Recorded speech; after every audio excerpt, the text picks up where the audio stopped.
안녕하세요. 크리스찬 독서실입니다. 오늘은 릭 워렌 목사님의 회복으로 가는 길 두 번째 시간입니다. 상처로 마음이 아플 때 어디에서 도움을 받을 수 있나? 회복 제2 원리. 나에게는 하나님이 계시고 나는 하나님께 소중한 존재이며 나를 회복시킬 능력이 하나님께 있다는 사실을 진심으로 믿으라. 폭우로 인해 포레스트 호수의 일부가 범람하여 저지대 마을이 물에 잠긴 일이 있었다. 그러나 그 사실을 미처 모르는 사람들도 적지 않았다.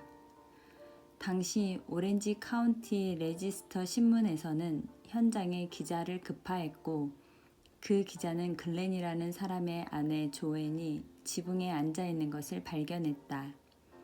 기자는 조앤이 있는 지붕으로 올라갔다. 그리고 잠시 후 그의 앞으로 물에 뜬 닭장이 지나갔다. 그 다음에 말 한 마리가 둥둥 떠서 지나갔고 곧이어 폭스바겐 한 대가 지나갔다. 그리고 몇 분 후에 보니 모자 하나가 떠내려가고 있었다.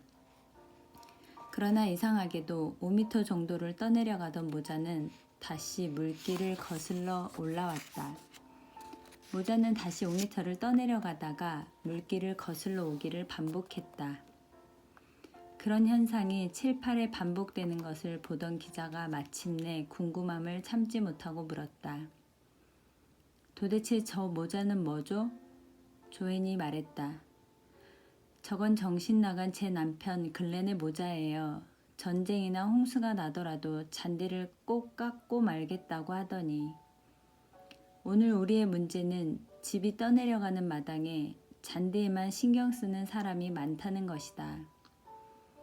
우리는 아무도 완전하지 않기 때문에 회복이 필요하다는 점을 앞서 이야기했다. 세상이 불완전하기 때문에 우리는 다 상처를 받았고 심리적 장애들을 가지고 있으며 바꾸고 싶은 습관들을 가지고 있다. 모든 사람에게는 회복이 필요하다. 당신의 문제가 상처나 심리적 장애나 습관 등 무엇이든지 간에 회복의 과정은 같다. 이 모든 문제의 근본 원인은 자기 이미지, 다른 사람들, 자신의 문제, 그리고 자신의 고통을 통제하려는 욕심에서 기인한다. 심리가 불안정할수록 더 통제하고 싶어 한다. 자신의 삶을 통제하고 더 나아가 다른 사람의 삶까지 통제하며 결국 모든 상황을 통제하려고 한다. 이러한 행동은 자신이 하나님이 되려는 것이다. 자신이 우주의 중심이 되고 싶어 하는 것이다. 그러나 우리가 만사를 통제하려고 할 때의 결과는 두려움, 좌절, 피로, 그리고 실패일 뿐이다. 우리는 어떻게 이러한 문제들로부터 벗어날 수 있는가? 진실을 부인하지 말아야 한다. 진실을 부인하는 한 회복의 길로 갈 수 없다. 우리는 자신에게 이런저런 핑계를 댄다. 그건 별 문제가 아니야. 난 괜찮아. 내가 해결할 수 있어. 그리고는 남을 탓한다. 아내만 제대로 했다면 우리의 결혼 생활은 좋았을 거야. 우리는 그렇게 탓할 대상을 찾고 자신에 대해서는 핑계를 댄다. 게다가 우리는 매우 근시안적이다. 어떻게 지내세요? 라는 질문을 받으면 우리는 예, 좋아요, 잘 지내요 라고 말하지만 사실은 추락하는 중이다. 그러므로 우리는 진실을 부인하는 문제부터 해결해야 한다. 한 신문에 실렸던 분신물 광고가 진실을 부인하는 실태를 잘 보여준다. 다리가 3개이고 오른쪽 눈을 실명했고 왼쪽 귀가 없으며 꼬리가 부러지고 최근에 중성화 수술을 받은 개를 찾습니다. 럭키라는 이름을 알아듣습니다. 바로 이런 것이 진실을 부인하는 신뢰이다. 그렇다면 진실을 부인하는 것에 대한 해결책은 무엇인가? 나를 문제에 직면하게 만드는 것은 무엇인가? 우리의 진실 부인에 대해서 하나님께서 내리시는 처방은 고통이다. 아직 숨 쉴 틈이 있는 한 우리는 변화되지 않는다. 발등에 불이 떨어져야 비로소 우리는 변화된다. 변화에 대한 두려움을 능가할 정도로 고통이 커질 때 비로소 우리는 변화된다. 대부분의 사람들은 회복의 길로 들어서는 것 외에 다른 방도가 없을 때에야 비로소 그 길을 선택한다. 진실 부인을 해결하기 위해 하나님께서 사용하시는 3가지가 있다. 하나님께서 그 3가지를 통해 당신을 정신 차리게 하시고 뒤죽박죽인 삶을 벗어나 회복의 길로 들어서게 하신다. 첫째, 위기, 질병, 스트레스, 실직 등. 둘째, 사람들의 직언. 당신을 아끼는 마음으로 너는 잘 못하고 있어 라고 말해주는 사람이 있는가? 당신을 사랑하기에 진실한 마음으로 너는 실수하고 있어. 네 가정이 파탄에 이르렀어. 네 건강이 위험해. 그러다가는 직장을 잃게 돼 라고 충고해주는 사람이 있는가? 텍사스에 이런 속담이 있다. 한 사람이 당신을 말 엉덩이라고 부르면 무시하라. 2사람이 당신을 말 엉덩이라고 부르면 거울을 보라.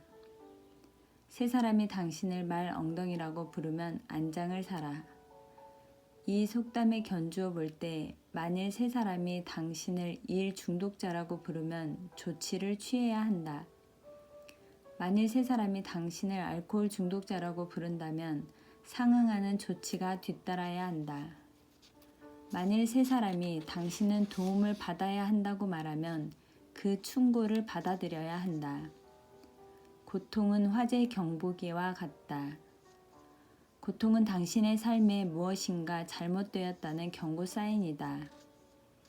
만일 당신의 집에 화재 경보기가 울리면 어떻게 하는가? 아, 저 시끄러운 경보기. 누가 돌이라도 던져서 소리를 좀 꺼줘요 라고 하는가? 아니다. 당신은 뭔가 조치를 취할 것이다.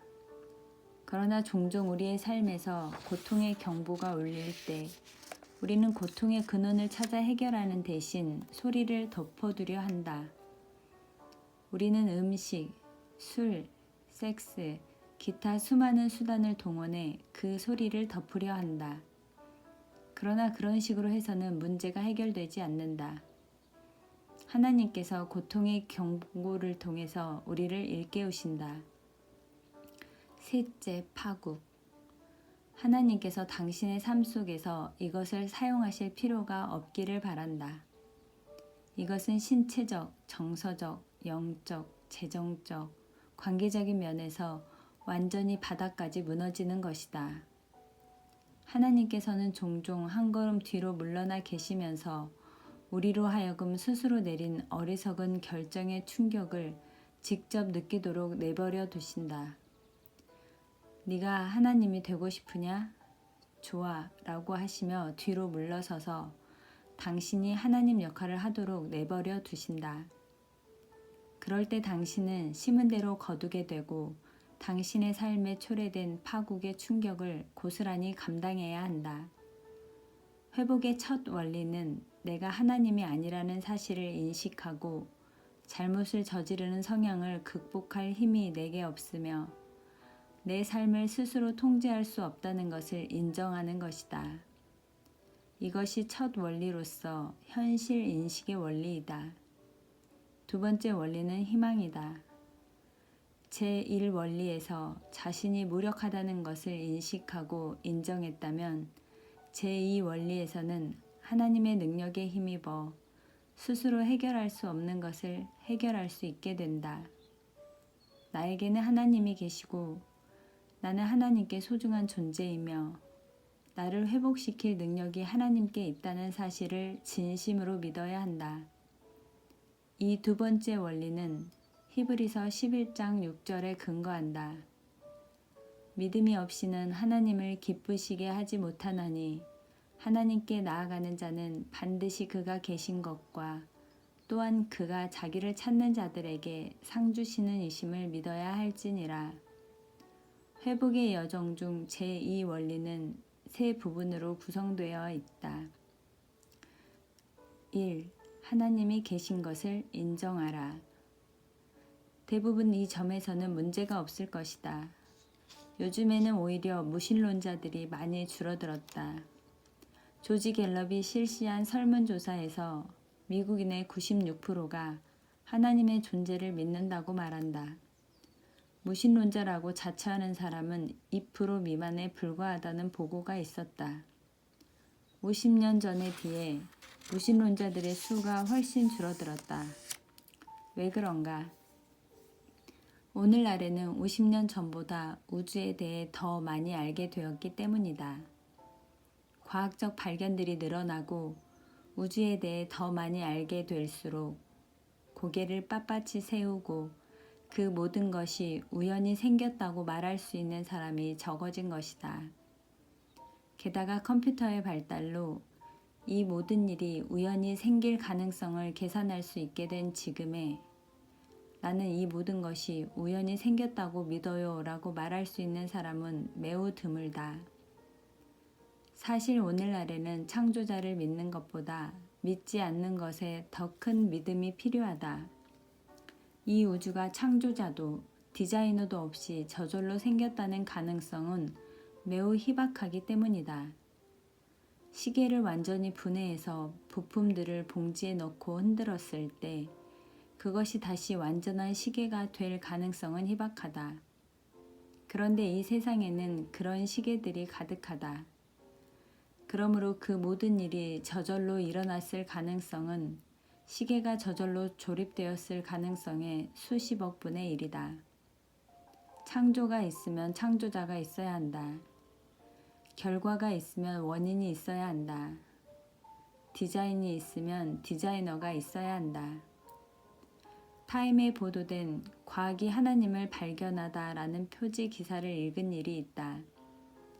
우주에 대해 더 많이 알고 컴퓨터를 통해 우연한 확률을 계산할 산술 능력이 확장된 이 시대에 우주가 그저 우연히 생겼다고 믿는 사람은 매우 드물다. 우주에 대해 알면 알수록 우리는 창조자가 계시다는 사실을 더 확신하게 된다. 하나님의 존재를 인정하라. 창세로부터 그의 보이지 아니하는 것들, 곧 그의 영원하신 능력과 신성이 그가 만드신 만물에 분명히 보여 알려졌나니 하늘이 하나님의 영광을 선포하고 성경은 하나님의 존재를 믿지 않는 것은 어리석고 비이성적이며 비논리적이라고 말씀한다. 만일 당신에게 이것이 문제가 된다면 새들배 교회의 믿음의 확실한 근거라는 사역을 찾아가 보기 바란다. 이 사역에서는 하나님의 존재에 대한 논쟁을 지적 관점에서 연구한다. 핵심은 하나님께서 오늘날에도 사람들의 삶을 변화시키시며 존재하신다는 것이다. 대부분의 사람에게 있어서 쟁점은 하나님이 계시는가가 아니다. 대부분의 사람에게 그것은 기정사실이다. 진짜 쟁점은 그분은 어떤 하나님이신가이다. 하나님은 정말로 어떤 분이신가? 이것은 왜 중요한가? 우리가 하나님이 어떤 분이신가에 대해 괴상한 개념을 가지고 있다는 것이 문제이다. 어느 가톨릭 교회에서 2명의 불량 청소년이 교장실에 불려갔다. 교장 선생은 그 소년들의 삶에 정말로 필요한 분은 하나님이라는 사실을 알았다. 그래서 첫 번째 소년을 앉혀놓고 한 가지 물어보마. 하나님이 어디 계시지? 라고 물었다. 소년은 새파랗게 질려서 뭐라고 대답해야 좋을지 몰라 했다. 그는 그저 묵묵부답으로 앉아 있었다. 교장 선생은 하나님이 어디 계시지? 라는 질문을 서너 번 반복했다. 그래도 그 학생이 아무런 대답을 하지 못하자 내 질문에 대해 생각해 보기 바란다 라고 말한 후 첫 번째 학생을 내보냈다. 두 번째 소년이 밖에서 대기하고 있다가 첫 번째 소년에게 무슨 일이야? 라고 물었다. 첫 번째 소년은 글쎄 하나님이 없어져서 우리에게 뒤집어 씌우려는 게 분명해 라고 대답했다. 우리는 하나님에 대해 이런 식의 괴상한 개념을 갖고 있다. 불행히도 우리 대부분은 하나님이 당신의 부모와 같다는 생각으로 하나님에 대한 개념을 형성한다. 그것은 비극이다. 왜냐하면 아버지가 냉담하고 사랑을 표현하지 않았다면 하나님 아버지도 냉담하고 사랑이 없는 분으로 생각할 확률이 크기 때문이다. 만일 부모가 무서운 사람이었다면 하나님을 무서워해야 한다고 생각할 것이다.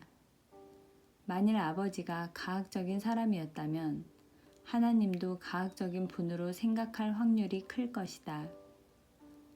만일 부모가 무관심했다면 그런 이미지를 하나님께 투영할 것이다. 그래서 당신이 하나님의 형상을 닮아가는 것이 아니라 하나님을 당신의 형상으로 만든다. 내가 생각하는 하나님은 이라는 말을 이따금씩 듣는다. 그러나 당신에게 그런 말을 할 권리가 있는가? 당신이 하나님을 어떤 식으로 생각한다고 해서 그것이 옳은가? 아니다. 나는 늘 하나님을 라고 생각해 왔다 라고 하는 말은 오류일 가능성이 크다. 솔직히 말해서 나는 당신이 하나님을 어떤 식으로 인식하시는지에 별로 관심이 없다. 그리고 내가 하나님을 어떤 식으로 인식하시는지에도 별 관심이 없다. 내가 알고 싶은 것은 하나님께서 정말로 어떤 분이신가 하는 것이다. 2. 하나님의 성품을 이해하라. 회복의 두 번째 단계는 하나님이 계신 것을 인정할 뿐 아니라 하나님의 성품을 이해하는 것이다. 하나님은 정말로 어떤 분이신가? 하나님이 정말로 어떤 분이신지 알기 전에 우리는 하나님을 신뢰할 수 없다. 당연하지 않은가? 왜냐하면 일반적으로 우리는 어떤 것이나 어떤 사람에 대해 잘 알기 전에는 신뢰할 수 없기 때문이다. 다행히 우리가 하나님이 어떤 분이신지 잘 알기를 하나님도 원하셨다.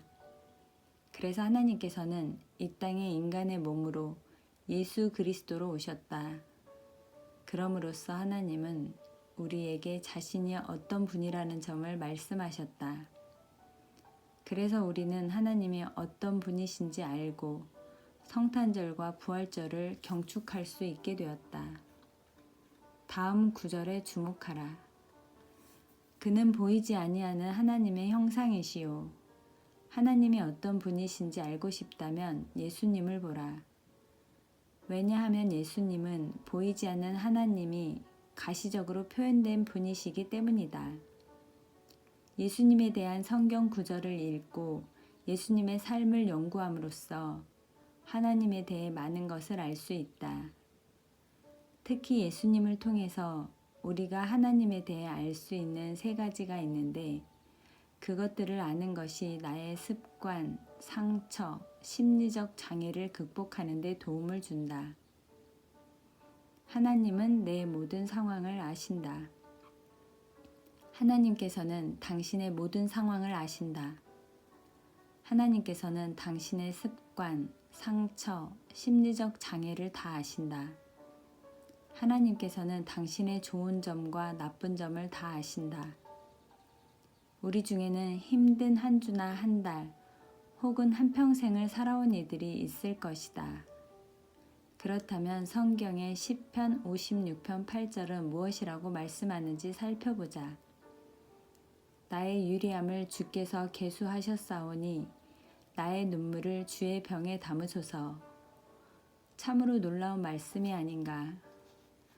성경은 하나님께서 당신을 친밀하고 자세히 아신다고 말씀한다. 하나님께서 당신의 눈물을 계수하셨다. 내 결혼 생활이 얼마나 지옥 같은지 아무도 모를 거야 라고 생각하는가?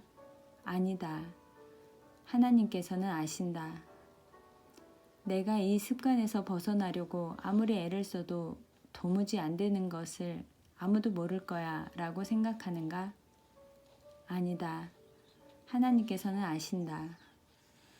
내가 겪고 있는 우울증과 공포를 아무도 모를 거야 라고 생각하는가? 아니다. 하나님께서는 아신다. 하나님께서 당신의 문제를 자세히 알고 계실 뿐만 아니라 그 문제로 인한 당신의 눈물까지도 계수하셨다. 하나님께서는 모든 것을 알고 계신다. 어느 것도 하나님의 눈을 피해갈 수 없다. 주께서 나의 고난을 보시고 환난 중에 있는 내 영혼을 아셨으며 라고 성경은 말씀한다. 하나님께서는 당신의 필요가 무엇인지 아신다. 당신이 구하기도 전에 당신에게 필요한 것이 무엇인지 하나님께서는 이미 알고 계신다고 성경은 말씀한다. 바로 지금 이 순간 당신의 영혼이 겪고 있는 환난을 하나님께서는 아신다. 시편 69편 5절을 보자.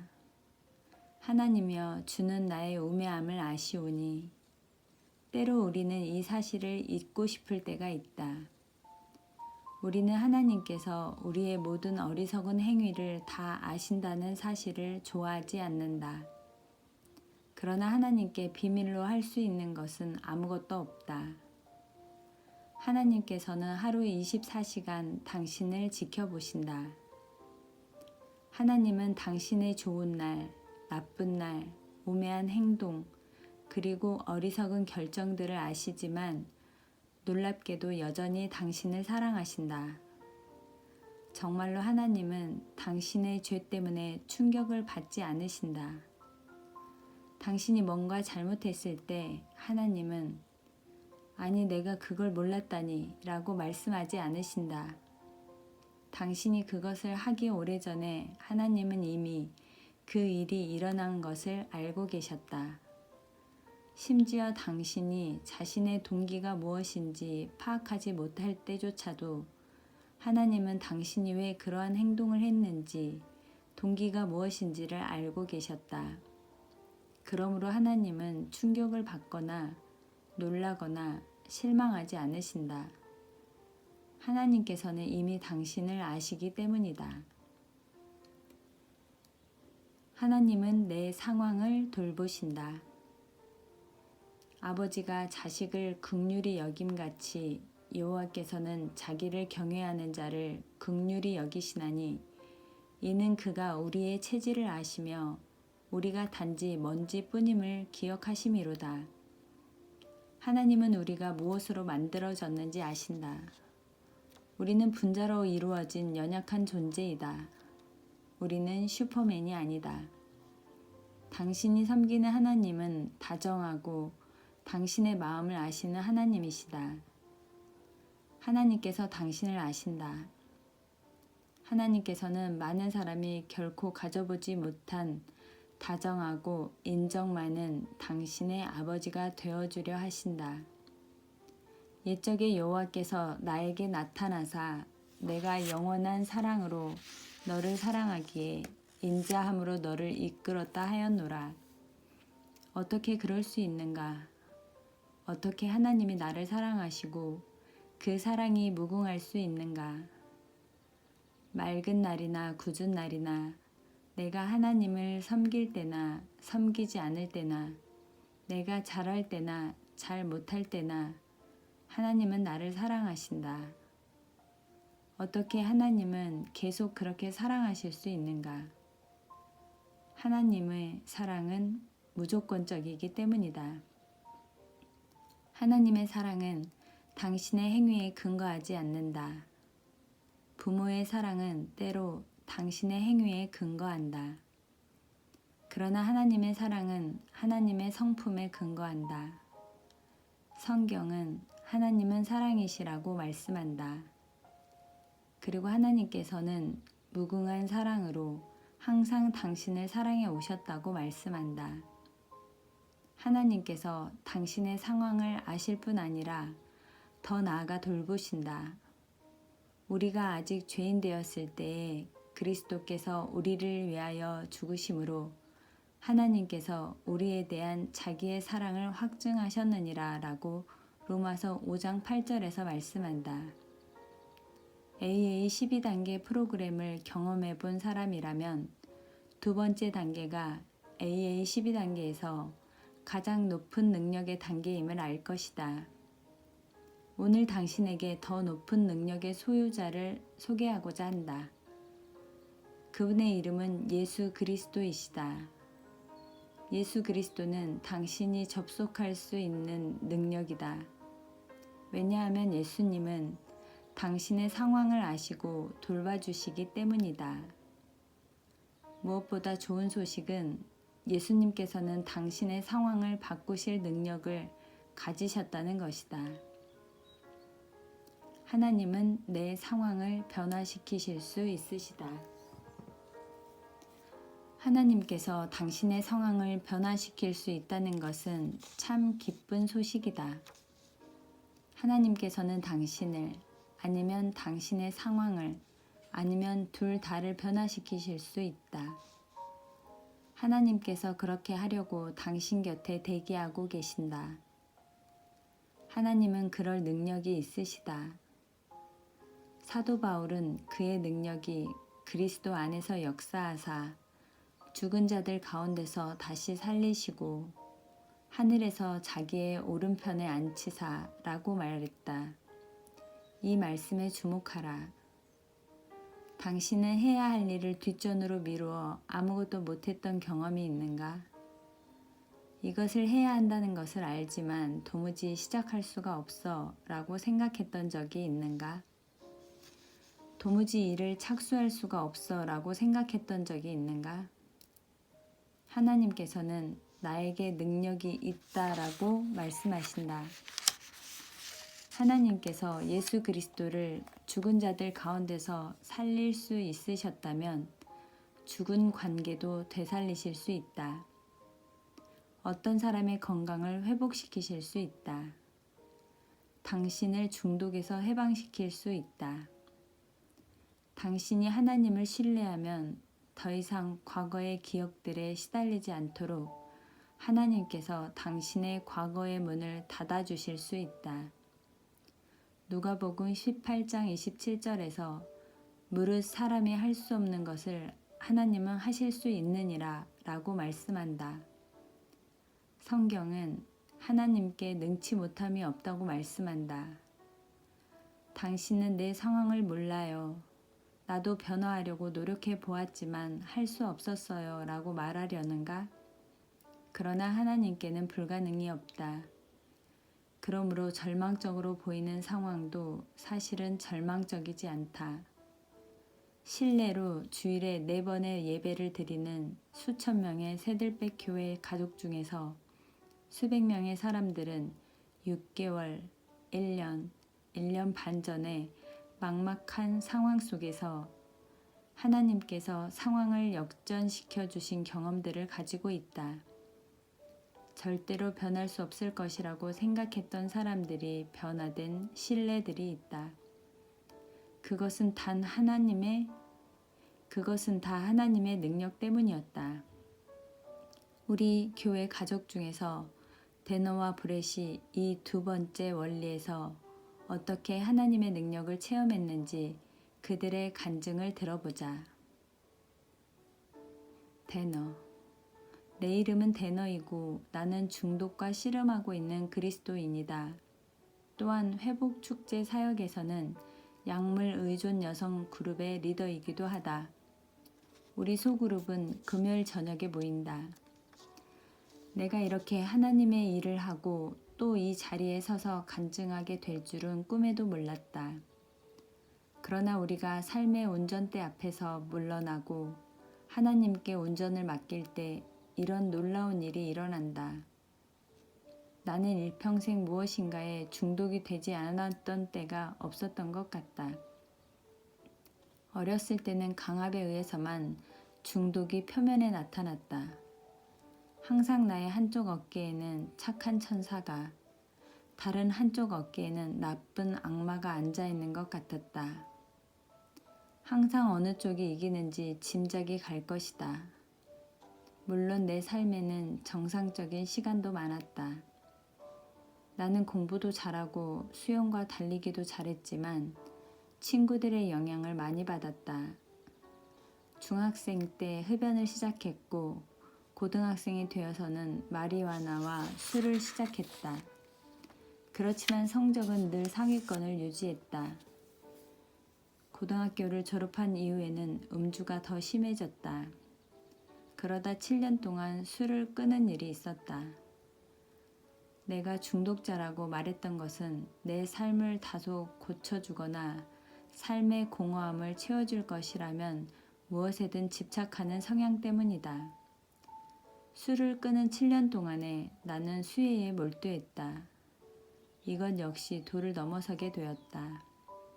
예를 들어 수혜 일거리 1개를 사러 나갔다가 10개를 사가지고 오는 시기였다. 운동도 마찬가지였다. 나는 일주일에 5, 6일 동안 하루 3시간씩 운동했다. 그러면서 그렇게 마른 체형이 정상이라고 생각했다. 그러던 어느 날 그런 것들이 아무 소용없다고 느껴졌고 다시 술을 시작했다. 그런 다음에는 코카인도 하게 되었다. 코카인은 고통을 잠재우는 데 도움이 되었다. 그러는 사이에 가정이 깨졌고 추한 양육권 다툼이 있었다. 이 모든 일을 겪으면서 내가 두 손을 들었을 것이라고 생각하겠지만 나는 여전히 혼자 노력했다. 하지만 뜻대로 되지 않았다. 나는 내 삶을 통제하고 있다고 생각했지만 사실은 악순환의 고리 속에 있었다. 나는 아이들을 잃었다는 참을 수 없는 고통 때문에 다시 중독자가 되었다. 그러다가 중독에 대해서 죄책감을 느껴 중지하려 해보기도 했다. 나는 죄책감의 문제를 안고 있었다. 그런 삶이 9년이나 이어졌다. 그러다 마침내 나의 힘으로 안 된다고 깨닫는 순간이 왔다. 데너의 아내. 앞서 나의 남편 데너의 이야기를 들었을 것이다. 나는 남편과 함께 AA 12단계 모임에 참석했다가 거기서 한 여성이 하는 이야기를 들으면서 꼭 내 이야기를 듣는 것 같아 바로 내 이야기야 라고 생각했다. 나는 내가 중독자인 것을 마침내 인정했고 그 순간 무거운 짐을 벗은 듯 홀가분함을 느꼈다. 나는 더 이상 하나님처럼 행동할 필요가 없었다. 이제 나는 내가 겸손히 간구하면 하나님께서 내 삶을 잘 영위하도록 도와주실 것이라고 기대하며 내가 맡기기만 한다면 하나님께서 내 삶의 모든 어리석음과 고통을 제거해 주실 것을 안다. 나는 회복되었고 여기 새들배 교회의 한 구성원이 되었다. 세례도 받았다. 또한 영적 성숙에 대한 201 과정과 사역에 대한 301 과정을 듣고 회복 축제 사역에서 소그룹 리더로서 섬기고 있다. 우리는 매주 금요일 저녁에 함께 모여서 우리가 중독의 세력에 지배되는 삶을 살 필요가 없다는 사실을 기뻐하고 있다. 브렛, 내 이름은 브렛이고 나는 알코올 중독자 가정에서 자란 성인 아이 증후가 있다. 나는 부모님의 결혼 후 21년 만에 생겨 부모님께서는 나를 기적의 아이라고 불렀다. 그러나 그것은 어린아이가 감당하기에 버거운 호칭이었다. 나는 그 호칭에 걸맞는 사람이 되기 위해서 수단을 강구해야 했다. 운동에 소질이 없었던 나는 공부와 직업을 통해 부모님의 기대감을 충족시키려 했다. 그러면서 내면의 아픈 마음은 단단한 껍질 속에 감춰두었다. 나는 아무리 노력해도 기적의 아이가 될 수 없다는 것을 알았지만 그래도 시도해 봐야 했다. 난 할 수 있어, 난 할 수 있어 라고 되뇌며 힘겹게 산을 올라가는 동화책 속의 꼬마 기차처럼 나는 넌 해야 해 넌 해야 해. 다른 수가 없어. 라고 마음속으로 되뇌었다. 나는 대학생 시절에 어찌나 냉정했던지 치킨을 한 통 사가지고 기숙사 방에 올라가서 다른 학생들에게 한 조각당 50센트를 더 붙여서 팔았다. 나는 그 정도로 냉정한 사람이었다. 나는 고등학교에서 성적이 좋았고 대학교에서도 우수한 학생이었다. 그리고 27세에 한 식품업체의 국제 마케팅 부장이 되었다. 31세에는 자산이 수십억 달러가 넘는 회사에서 수억 달러가 오고 가는 부서의 차장이 되었다. 그러나 나의 내면은 언제나 외로웠다. 회의나 파티가 끝나고 나면 곧장 내 방으로 가서 룸서비스로 음식을 주문하고는 밖으로 나가지 않았다. 나는 사람들과 친밀한 관계를 원하지 않았다. 사람들과 일정 거리를 유지하기 원했고 친해지고 싶지 않았다. 그럼에도 불구하고 나는 친밀한 관계의 모험을 해보기로 결심했다. 그래서 나는 훌륭한 나의 아내 낸시와 결혼했다. 낸시에게는 엘리자베스라는 딸이 있었다. 그래서 나는 양아버지가 되었고 나의 내면의 것들을 되찾고 재발견했다. 그런데 어느 날 엘리자베스가 성적표를 가져왔는데 나의 아버지가 내게 기대했던 점수나 내가 해냈던 점수에 비하면 약간 뒤떨어졌다. 나는 그리스도를 중심에 둔 상냥한 사람으로서 행동하지 않고 엘리자베스를 상당히 가혹하게 꾸짖었다. 그러자 아내는 내가 생각하는 기준이 너무 높다고 지적했다. 나는 완벽주의자답게 함께 심리치료사에게 가봅시다.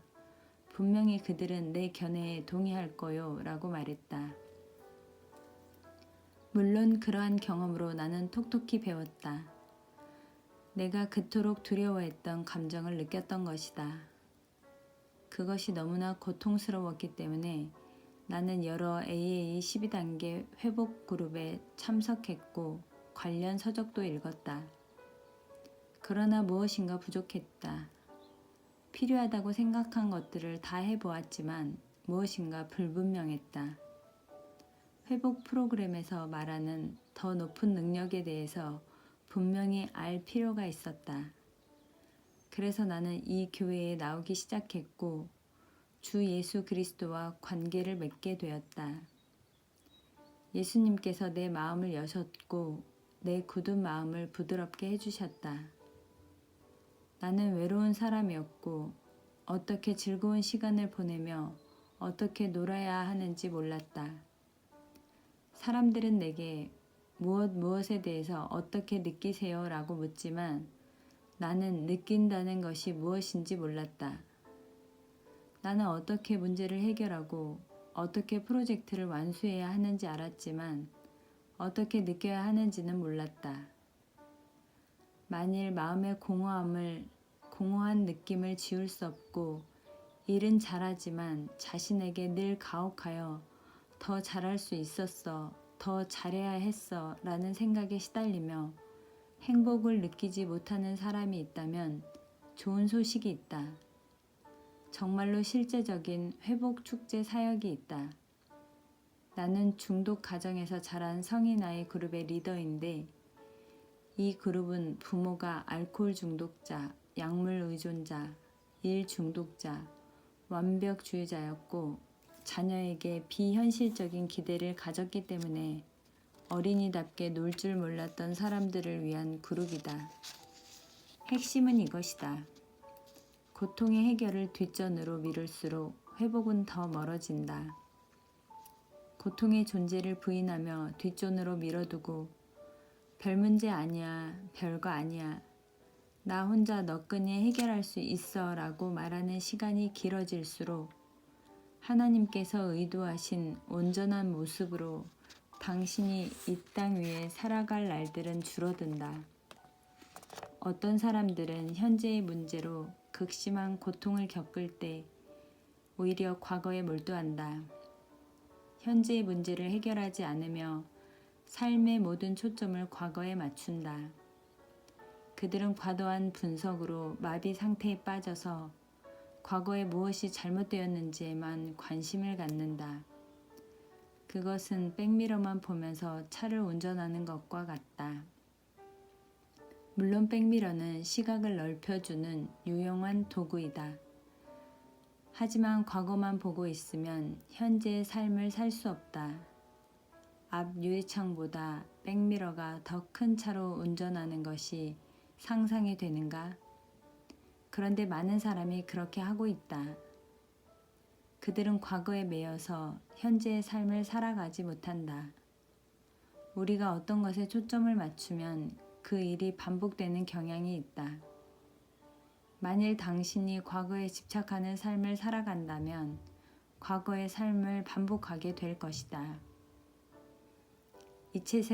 이 책에서는 영적 성장을 다룬다.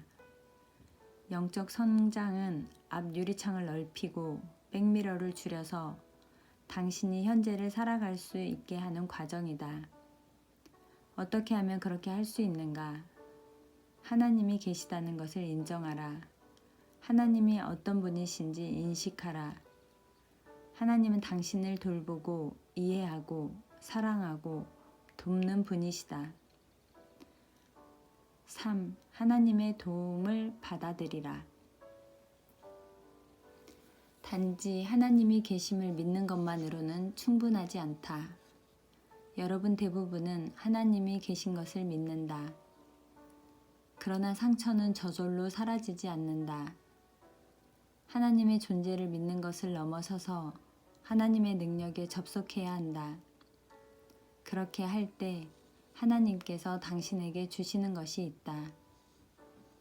너희 안에서 행하시는 이는 하나님이시니 자기의 기쁘신 뜻을 위하여 너희에게 소원을 두고 행하게 하시나니 곧 하나님께서 다음과 같이 말씀하신다. 너의 의지력만으로 충분하지 않다. 내가 선의를 가졌다는 것만으로 충분하지 않다. 너에게 필요한 것은 네가 변화하도록 도울 나 하나님의 뜻과 능력이다. 네게 필요한 의지를 내가 주겠다. 그러므로 만일 당신이 나는 변화되고 싶은지조차 잘 모르겠어요. 나는 변화되는 것이 너무 무서워요 라는 심정이라면 하나님 변화의 의지를 갖고 싶습니다. 저 자신은 변화되고 싶은 의지마저도 확실하지 않습니다 라고 말씀드리라. 변화에 대한 능력을 두려움을 능가할 정도로 고통이 커질 때 사람은 비로소 변화되려고 한다. 그렇게 되기 전에 하나님 저에게 변화의 의지를 주세요 라고 간구하라. 그러면 하나님께서 당신에게 하나님의 능력에 접속하려는 의지와 힘을 주실 것이다. 하나님의 능력을 향해 당신의 삶을 열 때 어떤 일이 일어나는가? 하나님께 예수 그리스도의 영을 당신의 생명 안에 달라고 요청하면 어떻게 되는가? 당신이 종교적 광신자가 되는 것일까? 성경은 하나님의 성령을 우리의 삶 속에 모셔드릴 때 정확히 무슨 일이 일어나는지 말씀해 준다. 하나님이 우리에게 주신 것은 두려워하는 마음이 아니요 오직 능력과 사랑과 절제하는 마음이니 바로 이것들이 하나님께서 당신의 삶 속에 갖기 원하는 것들이다. 첫 번째로 당신의 삶 속에 능력이 나타난다.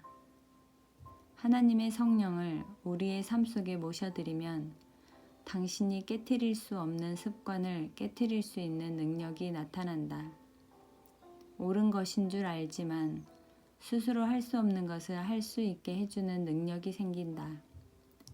과거에서 해방되고 괴로운 기억들에서 벗어나게 해줄 능력이 나타난다. 하나님께서 원하시는 대로 삶을 살게 해줄 능력이 나타난다. 두 번째로 당신은 사랑을 원하게 된다. 참된 사랑을 원한다. 당신은 사람들을 사랑하고 사람들로부터 사랑을 받으며 상처에서 해방되기 시작한다. 사방에 벽을 세운 상태로 거짓 친밀감을 만들어내는 것이 아니라 정말로 사랑하는 것이 두렵지 않고 정말로 사랑받는 것이 두렵지 않은 진실한 친밀감을 누리게 된다. 이것이 하나님께서 주시는 능력과 사랑이다. 그 다음에 근신하는 마음을 우리에게 주신다고 성경은 말씀한다. 나는 근신하는 마음도 원한다. 당신도 원할 것이다. 당신이 정말로 절제된 삶을 살려면 그리스도께서 당신의 삶을 다스리셔야 한다. 그러면 주님께서 당신의 삶의 상황들을 주관하실 것이다. 당신이 독불장군이 되지 않을 때 비로소 당신의 삶은 온전한 모습을 갖추게 된다. 능력과 사랑과 근신하는 마음을 하나님께서 우리에게 주신다. 이 세상에서 통용되는 원리가 하나 있다. 간단하지만 의미심장한 그 원리는 기계란 전원에 연결되어야만 작동한다는 것이다. 토스터, 텔레비전, 라디오의 플러그가 전원과 연결되어야 작동되듯이 당신과 나는 하나님의 능력에 접속되어야 한다. 그것이 하나님의 의도이다. 어떻게 하나님의 능력에 접속할 것인가? 매우 간단하다. 믿고 받아들이라. 먼저 하나님이 계신 것을 믿고 하나님께서 나의 모든 상황을 아시며 나를 돌보시고 도울 능력을 가지셨다는 사실을 믿으라. 그 다음에 하나님을 당신의 삶 속에 영접하라. 예수님, 당신의 성령을 제게 주십시오 라고 말씀드리라. 한마디면 된다. 회복의 두 번째 단계에서 5글자로 된 한마디가 필요하다. 오늘 이 5글자의 말을 당신이 하게 되기를 바란다. 이 말을 하려면 용기를 내야 한다. 그것은 도와주세요 라는 말이다. 나는 도움이 필요합니다, 하나님. 제 삶에 하나님의 도움이 필요합니다 라고 기도하라. 회복의 길은 쉽지 않다. 당신이 뒷전으로 미뤄두었던 진짜 문제들에 직면해야 한다. 위험을 감수하고 나서야 한다. 자신에게 정직해져야 하며 하나님을 신뢰해야 한다. 그렇게 해서 당신이 이 두 번째 단계를 밟는다면 당신의 회복은 더 이상 당신의 의지력에만 달려있지 않다. 하나님께서 당신과 함께 하시겠다고 말씀하시기 때문이다. 하나님께서는 네가 물 가운데로 지날 때에 내가 너와 함께 할 것이라. 강을 건널 때에 물이 너를 침몰하지 못할 것이며 네가 불 가운데로 지날 때에 타지도 아니할 것이요 불꽃이 너를 사르지도 못하리니 라고 말씀하신다. 당신이 일평생 두려움으로 인해 직면하지 못했던 문제들에 대해 담대하게 나설 때 하나님께서 내일, 다음 주, 그리고 다음 해에도 당신과 함께 하시겠다고 말씀하신다. 오늘 당신은 무엇 때문에 마음이 상해 있는가? 당신은 지금 깊은 물속에 빠져 있는가? 끝이라고 생각되는가? 당신은 지금 불 속에 있는가? 그래서 다 타버리고 잿더미만 남을 것인가? 꼼짝달싹 할 수 없는 상황 속에서 나는 변화될 힘이 없어. 나는 무력해라고 느끼고 있는가? 당신은 더 높은 차원의 능력에 접속할 수 있다. 모든 이름 위에 뛰어난 이름의 예수 그리스도께서 바로 그분이시다. 오늘 당신의 마음과 삶을 활짝 열어 예수님을 맞이하기 바란다. 감사합니다.